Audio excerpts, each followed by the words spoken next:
All right, lads, here is the second of the annotation lessons for the day on the poems that were assigned. We're going to do Nurse's Song.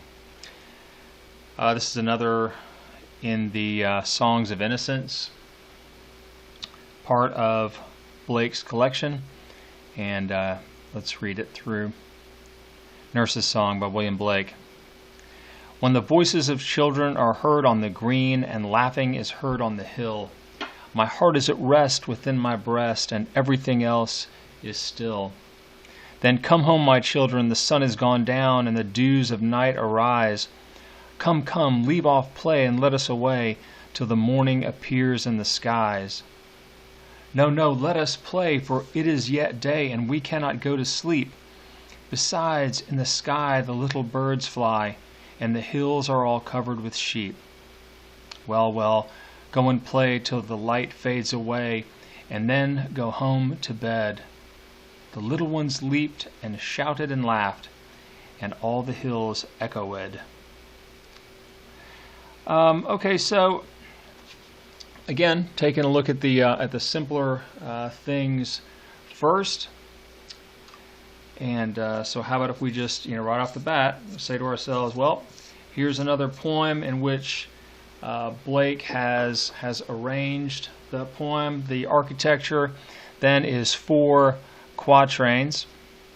So we'll take a look then at the rhyme scheme. So we've got green, hill, breast, and still. So we've got this interlocking rhyme scheme of A, B, C, B.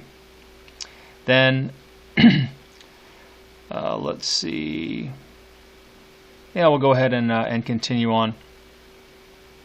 So let's go with the D for down, arise, E, away, and then as you would expect, we have the interlock with the E's. Okay? So here's what I'm going to do here. I'm going to go ahead and just say that basically this poem is, he's got 4 quatrains that take on generally the rhyme scheme of A, B, C, B. So then day, sleep, fly, and sheep. Then away,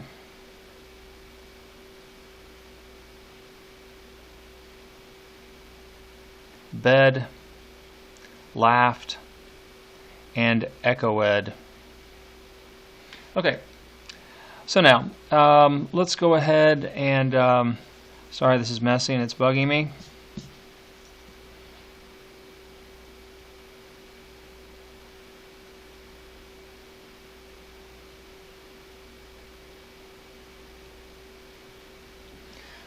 Much better. All right. So let's take a look then at the meter and how many. Let's check how many syllables we have. When the voices of children are heard on the green, so I got 12 beats there. And laughing is heard on the hill. Got 8 beats there. My heart is at rest within my breast. 9 beats there. And everything else is still, and everything else is still. And then 7 beats there.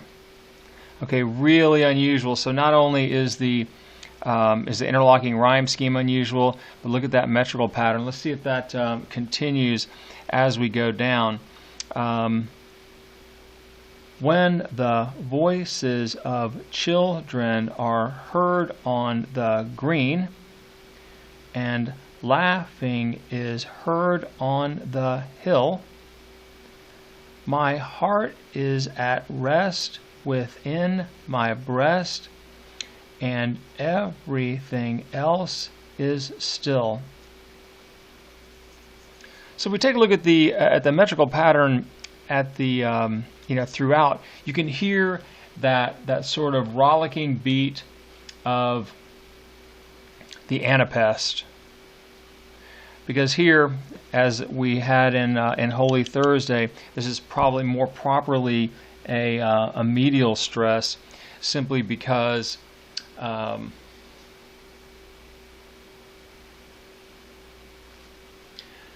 So then the medial stress is going to set up the rest of that anapestic beat. Okay, so let's go ahead and count syllables. I'm going to tap that out. Then come home, my children, the sun is gone down. Then come home, my children, the sun is gone down. 11 beats here. I need to check myself from the first one. When the voices of children are heard on the green. That's 12. Okay.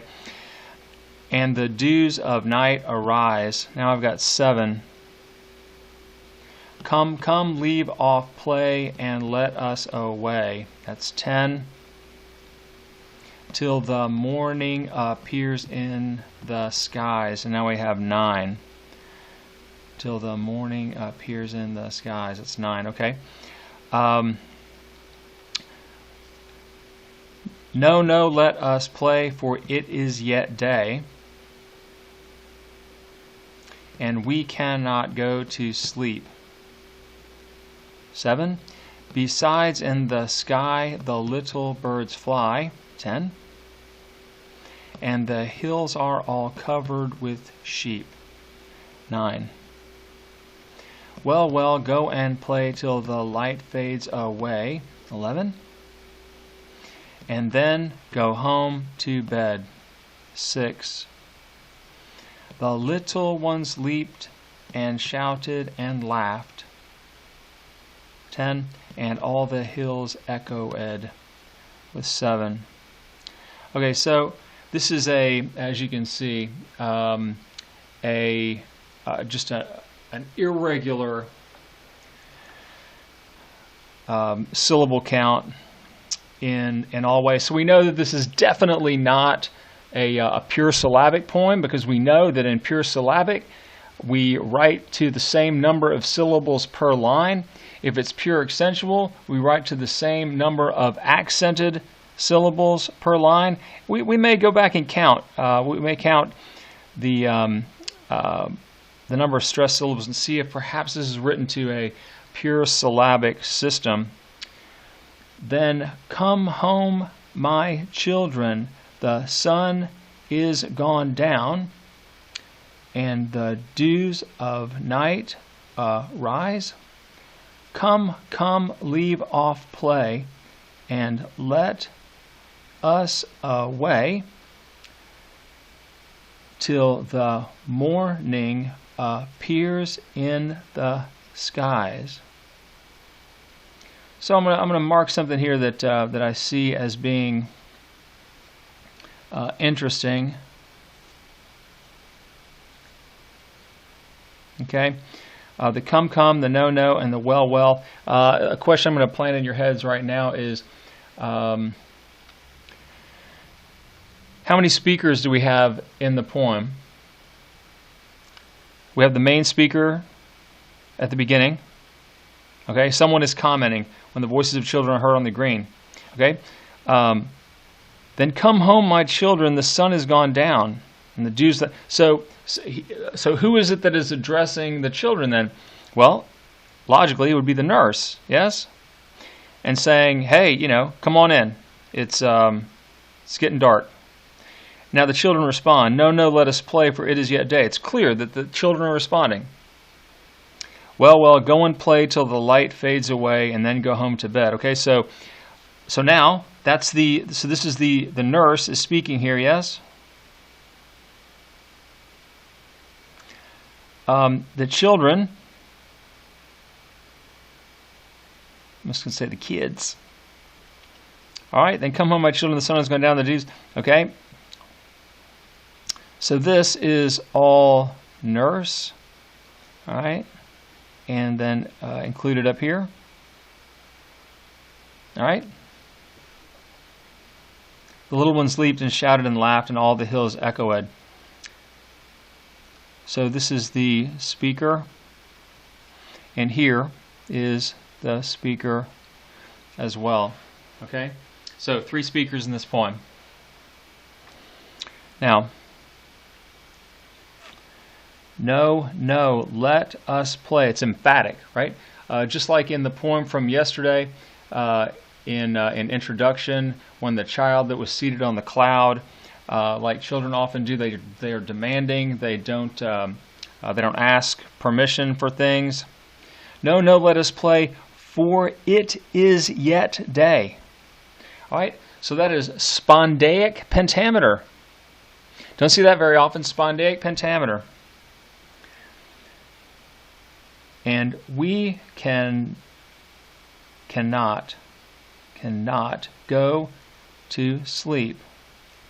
Besides, in the sky, the little birds fly, and the hills are all covered with sheep.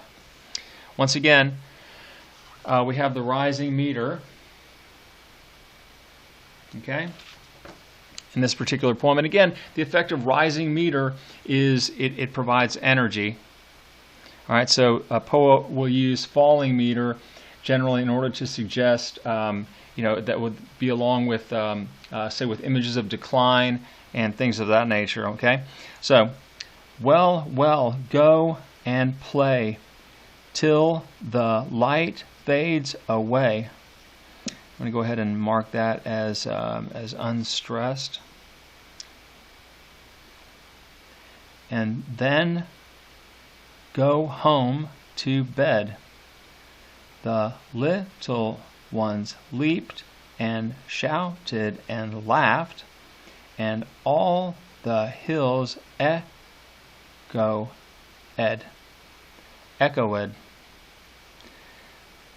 So, yeah, those of you that are playing along at home, I'm going to ask the question on the quiz probably to put a mark. So which line in the poem is feminine rhyme? And it's the last line in the poem. You can see this, yes? Green hill breast still, down, arise, away, skies, day, sleep, fly, sheep, away, bed, laughed, echoed. The only one, okay? So make a little star there. So that way when you see that quiz question tomorrow, you're not going to have to do like the jabronis that didn't bother to watch this video and do a stress count. Okay. All right, now let me introduce. So this here is largely, in the first two lines in particular, we're talking about anapestic. What? An anapest, 3-beat foot. I got 12 beats per line, so it must be anapestic tetrameter. Yep, anapestic tetrameter. And then the next line, how many beats? I got 8.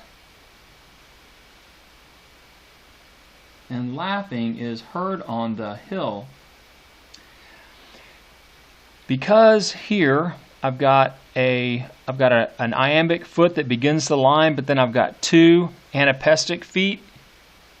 Then this line is predominantly anapestic, and if I'm only dealing with the anapestic feet, then what I've got here is anapestic. If I only have 2 of those feet, then it's what? Demeter. All right? Okay. Now, let's see. What are the things that we want to touch on? I think what we want to touch on is if you want, the sort of overarching project of the poem is this description of the natural conflict. It's a soft conflict, okay, between the authority of the adult, the nurse, and the desires, the wishes of the children. So children are generally impulse driven. They want what they want when they want it, and it's up to the adults to decide what is best for the children because, quite frankly, they know better.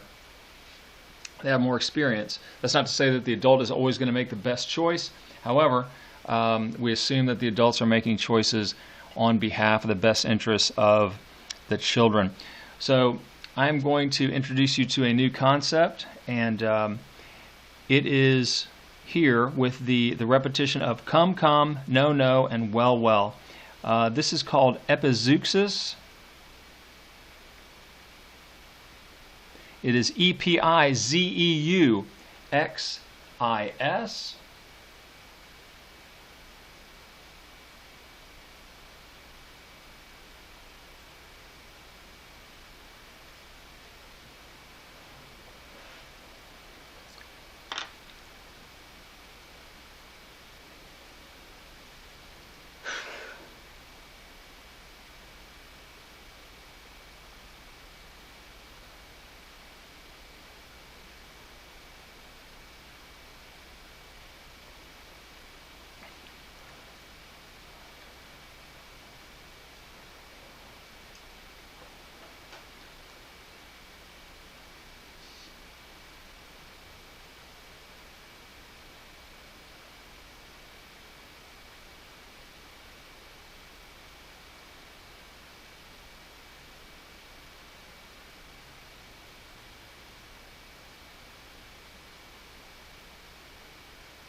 Okay, epizeuxis then is it's a rhetorical figure of repetition, as were Polysyndeton and anaphora from the video I did on the poem Introduction. So rhetorically, epizeuxis is the repetition of a word or phrase in immediate succession, and typically within the same sentence, and it's used for vehemence or emphasis. And the idea, though, is that there is equal weight on the two words. If anything, the extra weight might be given to the second word because it is repeated, but the meanings of the words don't change. The most typical instance of epizeuxis is in threes. You will see the question, what's the most important thing in real estate? Location, location, location. Again, this is for emphasis. There's a sort of famous Winston Churchill speech to the English people during the Blitz. Never give in, never, never, never, never, that sort of thing. So this epizeuxis here is designed for emphasis, but it's also the way that we generally speak to children. We put on the little kid voice and come, leave off play, and the children say no, and then well. Okay, so again, you've got that repetition that is both emphatic, but also gives you the sense of how the adult is talking down, talking as the children talk. Okay, so that's epizeuxis. Now, notice also that if we're taking a look at figurative language, my heart is at rest within my breast, and everything else is still. So we've got that example of synecdoche. So when the sun has gone down, so look at the, we have some images of decline here. And you'll recall that we talked about the fact that imagery is classified. We talk about image types. Of course, the main ones, visual, auditory, tactile, olfactory, gustatory, and then we have thrown kinesthetic. That's the image of movement in there as well. But also we put it into categories. And so here you have a good deal of images of decline. And I would suggest that part of what's happening in terms of the metrical pattern, the number of syllables per line in particular, notice how it's declining. We start with the 12, 8, 9, 7, then we go down to the 11, 7, okay, and so forth as it declines down toward the bottom of the page. Everything else is still, so this is the noise level is dropping down to 0, yes. The activity is dropping down to 0, so again, images of decline. The sun has gone down, image of decline, okay. It's offset by the dews of night arising, but in a sense it's the darkness, okay. So this is kind of a reverse image where darkness is now taking the place of light from the day. Okay, so leave off play and let us away till the morning appears in the skies. Morning appears in the skies. So this would be a nice example of metonymy. Morning here standing for, of course, the sunrise, and the name morning is just what we give to the early portion of the day when it has become light on our landscape. So the children want to keep playing. I mean, as all children do, even though it's getting dark, and it's kind of fun when you're little to play in the dark where you can barely see each other and this sort of thing. Because in a way, it's a little bit scary, but it's a safe scary. Unlike the darkness under your bed when you think a monster is going to grab your leg. Okay, and we cannot go to sleep because we're too excited. Besides, in the sky the little birds fly, and the hills are all covered with sheep. So here we are again with this pastoral scene that is so typical of the kind of romantic poetry that we have been studying for the last week and a portion. Okay, so here in the last stanza, the nurse relents and says, "Well, go and play till the light fades away." Okay, but you know the light has really already sort of. We have the sense that the light is already fading away.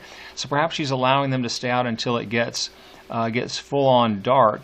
And it sounds as though she's resigned to this rather than being completely okay with it. And then go home to bed. Now it's an interesting couple of lines because, well, go and play till the light fades away. So it's as though the nurse is sending them go and play, right? Sending them away. So the children have come up to her, and now she's sending them away. I assume it's a female. And then go home to, not come home to bed. Not come home to bed, but go home to bed. I'm probably going to ask you a question about that on the quiz tomorrow. What do you make of that phrasing? Right? The little ones leaped and shouted and laughed. So you'll recall from our discussion earlier in the semester that this is an example of what? Polysyndeton. All right. So this is a figure of rhythm and balance. It's a rhetorical figure of rhythm and balance. Polysyndeton occurs when there are items in a series that are separated not by commas and then a terminal conjunction, but the items in the series are separated by conjunctions. Generally, it's this and this and this. And we talked about the fact that polysyndeton serves to slow things down, to create a sense of the interminable in a list of things. It's opposite. So syndeton, the Greek root for that, something that is syndetic, means to join.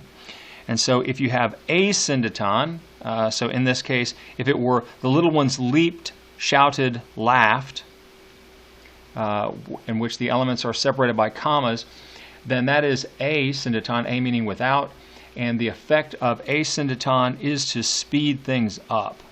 Okay, but this is slowing it down.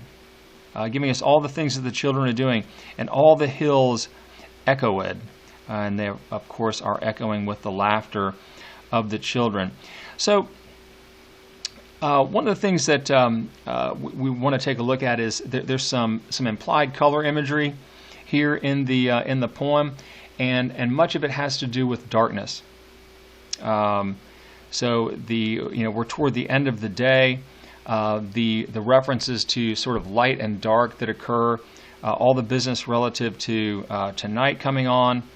The sense of light that we have is here. The sun, but the sun is going down. Okay. The morning appears in the sky. So this is a sort of a redemption, like a reversal of sorts, where the light makes an appearance again. But here we are. Okay. The little birds fly. The hills are covered with sheep. Whenever sheep make an appearance, the implied color, of course, is white. Okay.